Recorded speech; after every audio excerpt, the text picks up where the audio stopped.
Welcome, my friends. The Fat Man GM here, going to meander his way through another topic this morning.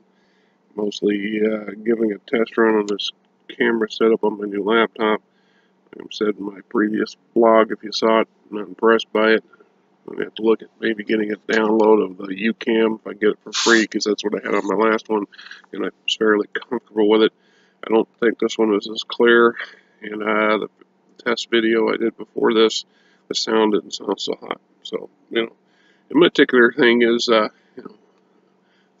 elves and their lifespan as relation to either literature and or gaming. J.R.R. Tolkien's version of the elves. These are immortal beings that were the first creations of God, if you will, to populate the world, and the intelligent thinking creation, and gave them the gift of immortality. Although they'll argue that it's a curse, because, who wants to live forever? Well, those of us who know we're not going to live forever have a tendency to wonder what it would be like to live forever. This would always set up a contention between those who are not going to and those who are. This, in part, can attribute to the smugness and the arrogance that elves tend to ooze when in company of what they consider the lesser mortal races. Now, in Tolkien's particular world, he set it up in such a manner that elves can suffer, they can die from direct violent means. They do not get sick, they do not die from diseases, although it could be that there might be an extreme rare case. They can die of depression. They can will themselves to die, although the term is not appropriate in reality, because even if they get killed, if so to speak, in a battle, they're not physically they're not metaphysically dead. Their spirits go back to the halls of Mandos or whatever, where they are basically interned for a certain amount of time, and then re-released into the Undying Lands, with the stipulation that they physically can never go back to the living lands. If those are the Undying Lands and the living lands, you cannot go back to Middle Earth, and for good reason, I guess, because, well, it would really irritate a lot of people. So, look at that for a perspective from in an immortal's viewpoint. The fact that you're never going to die, even if you physically lose your form, you're going to come back in a. They didn't go into.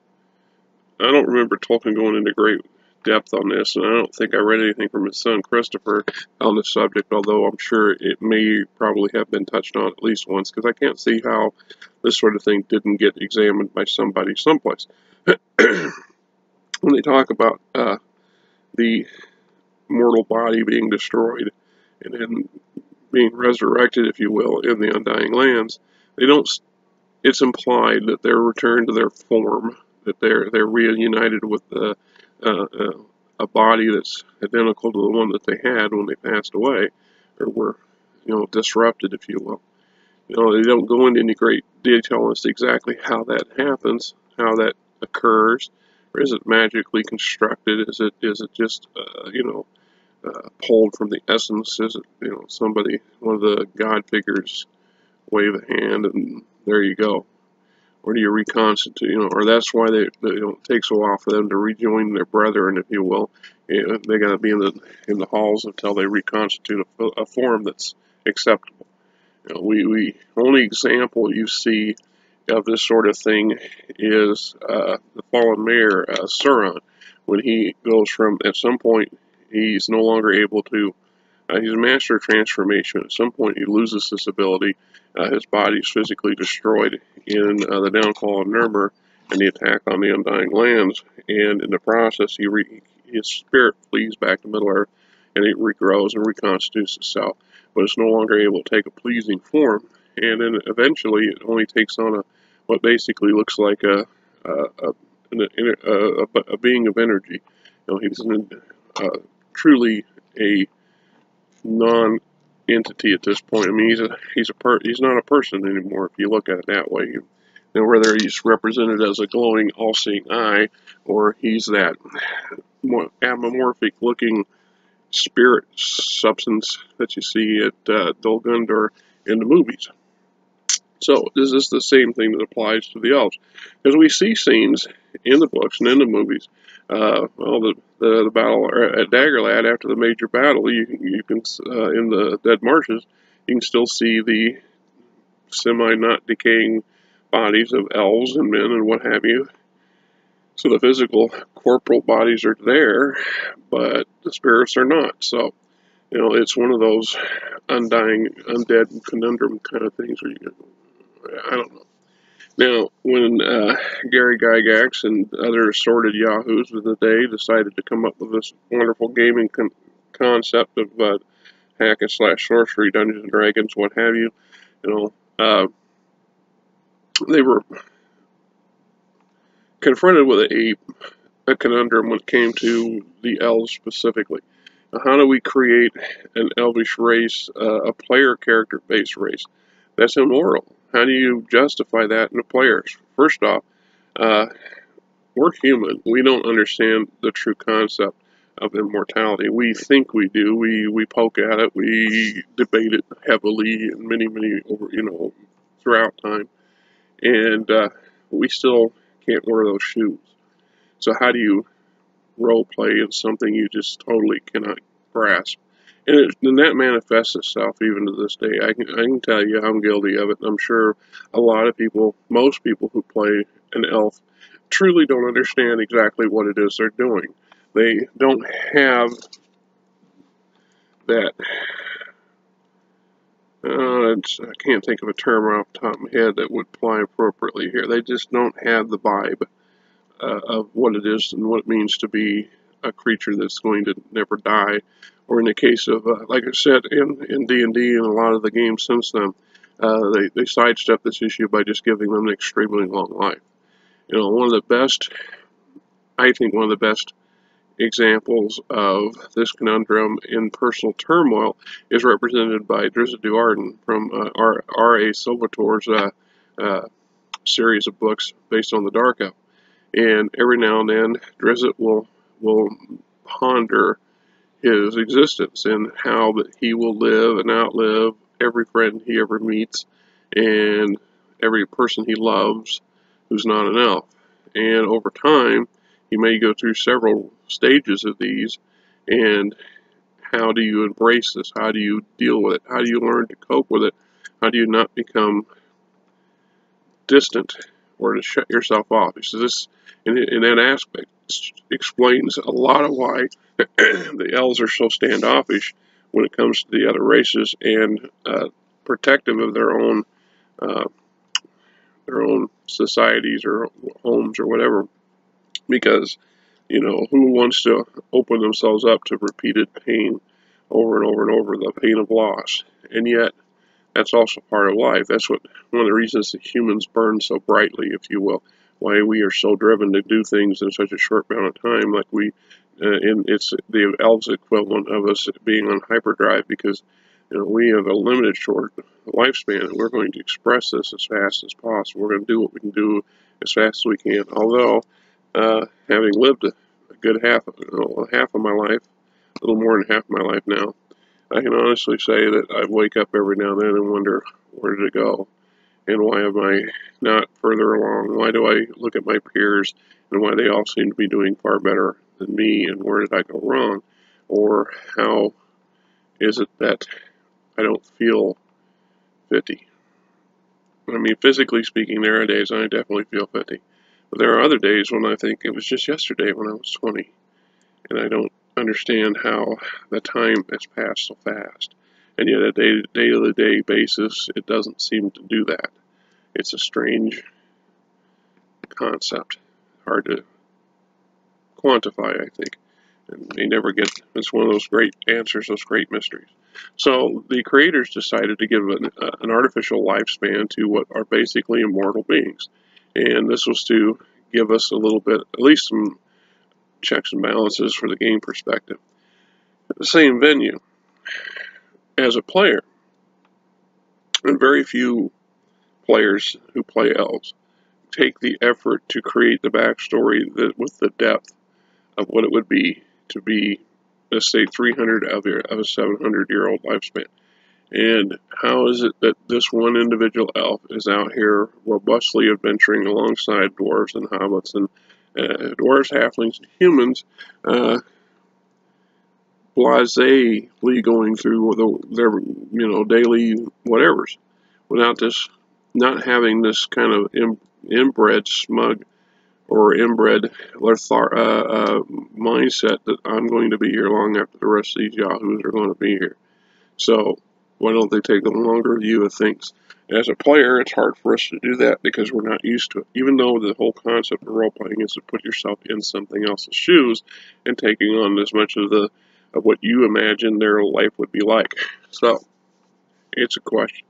I don't know how you, as other GMs, handle this sort of thing.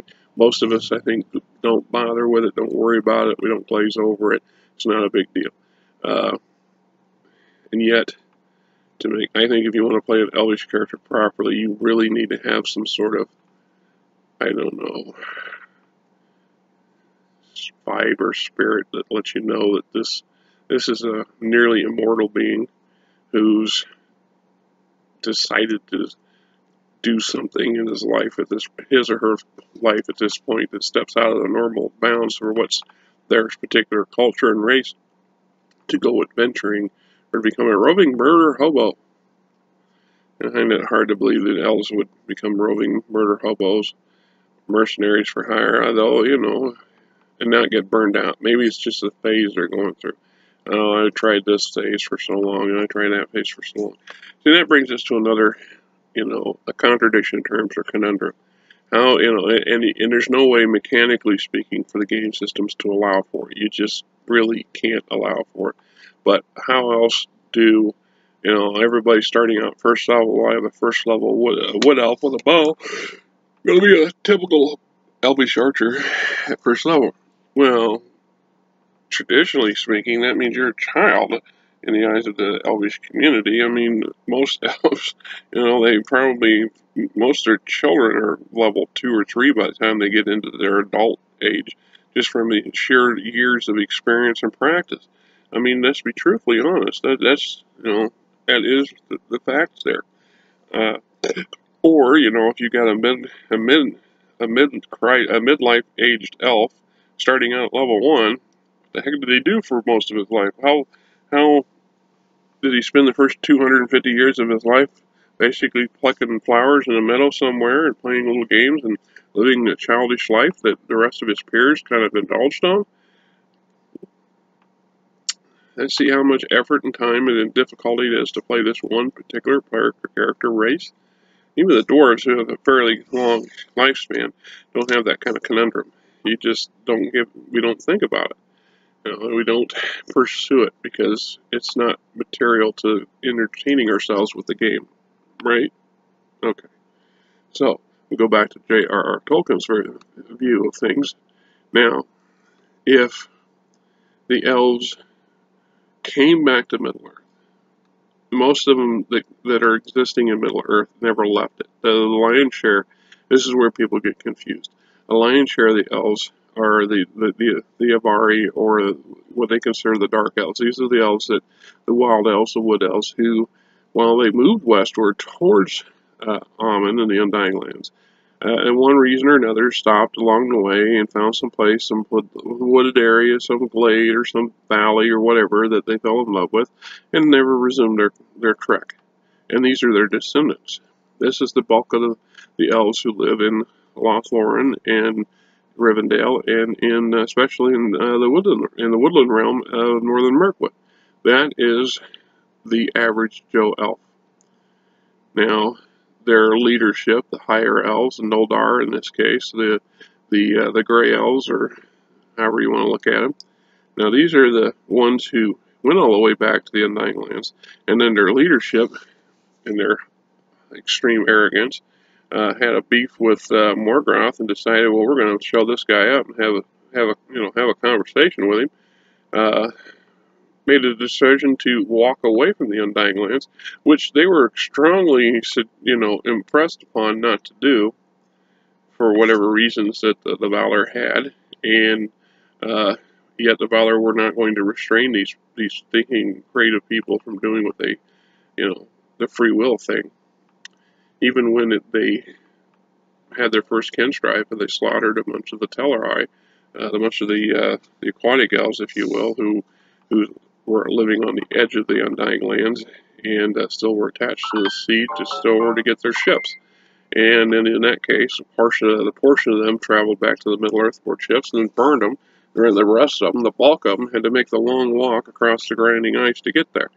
And in the millions, if you go by the sheer volume of conflict that carries on for the next millennia or so after this crossing, if you will, that there had to be millions and millions of these elves. Because the battles, there's enough for them to spread clear across Bellerad, the most of western Middle-earth at the time, settling huge enclaves and large cities and communities all over the place. Sufficient numbers to corral and contain Morgoth in one form or another, his minions off and on through the millennia, and then to engage in these massive battles that historically take place according to Tolkien's works. And of the millions that came, most of them ended up getting mortally wounded in some manner and dispatched, physically speaking, back to the Undying Lands, never to return. The survivors, which probably only numbered in the thousands, went over the Blue Mountains when the cataclysm happened. Those that didn't return with the Valar and the Vanir, the Gold Elves, the highest elves, after the fall of Morgoth, they returned to the Undying Lands. Basically Galadriel and Elrond and Gilgalad and their ilk decided to stay in Middle-earth because some of them they couldn't go back because they had suffered the ban of the Valar because of the fact that they defied their ancestors or their leadership, their parents in this aspect, and some of them's aspects, had dared to defy the Valar and come back in the first place. So this brought us into another set of conundrums. The reasons why they diminish and not flourish, as opposed to, and you know what, and we see this in a lot of the RPG gaming systems too. The elves, by all intents and manners, I guess, are considered an ancient race of more advanced peoples, and they're diminishing. Even in, we look in Faerun, you see few strong enclaves and communities, but they're beset by numerous enemies and constantly in conflict with everybody for survival. And even the most secure locations are never 100% secure. And at some point, they're diminishing. There's fewer and fewer of them. They don't propagate as much as humans do, or dwarves for that matter, which is ironic, considering dwarves are considered, another one of these dying races, if you will, because humans are eventually going to dominate the world. That's just the way it's kind of unwritten set of rules in some places. Tolkien's flat out says that's what's going to happen. It's time of the Fourth Age is the time of man, and everybody else is done. It's just a matter of time before you're diminished enough or you've left enough that there ain't enough of you around to matter. It's a rough thing. How do you project that sort of attitude and mindset as a player? As a GM, like I said, it's one of those numerous things I think we tend to glaze over or ignore. The challenge from a GM's perspective, try running an all-Elvish campaign sometime with that mindset in mind, that your elves are actually long-lived beings, and this is a small crisis in a long life of non-crisis, and how would they react to it? How do they not become so, it's like the ones that are in constant combat. How is it that not, like Drizzt Do'Urden is going to spend the lion's share of his life in combat or in some form of martial pursuit, not become so Billy Badass at some point that he's godlike in his abilities? You know, he's such an epic level character that pretty much nothing, you can set up a row of Thras and this guy's going to barrel right through him. Then what? Right? At this point, you're at a deity level, and we're moved on to some completely different complex set of game set rules.